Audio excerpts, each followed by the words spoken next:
Hey guys, Brian Stevens here with Mortgage Shots. So today I'm sure you're hearing the same thing everybody else is, that Richard Cordray is going to run for the governor of Ohio. This is what I've heard referred to as the worst kept secret in Washington. Something everybody pretty much knew was going to happen, yet now we hear it from a third-party endorsement that this is taking place. It came from Justice O'Neill, who has a mutual friend of Richard Cordray, who came out and said, yes, this in fact is going to take place. Something everybody already knew.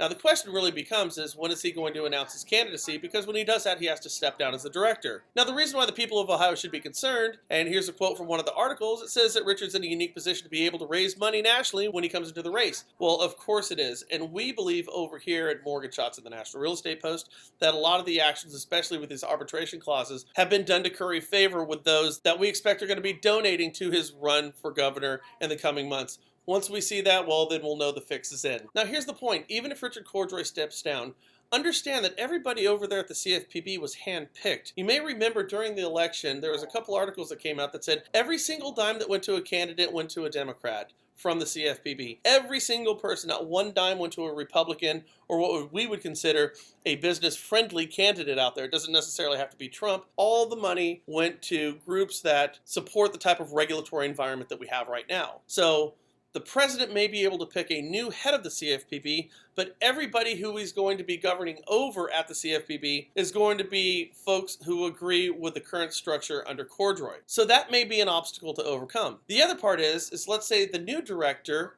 a business-friendly director, has a fire sale and gets rid of a bunch of people at the CFPB and replaces them with business-friendly folks. I still think that banks and mortgage companies are going to go forward with the type of compliance that have been put forward right now for fear that if things change down the road, actions could be taken in the future, as we're seeing now, regarding loans that have closed in years past. In short, the existing DNA of the CFPB is going to continue permeating banks and lenders as we go forward, regardless of who the new director is. The good news is, in the short term, you might find lenders who are looking at new products or being a little bit more aggressive with their marketing. Actions that will bring liquidity to more home buyers. Actions that will disproportionately help the underserved communities with more products out there. We may be exchanging some consumer protection that has kept underserved communities from buying houses to a new form of protection that may make more loans available for you to write for folks that simply want to own homes.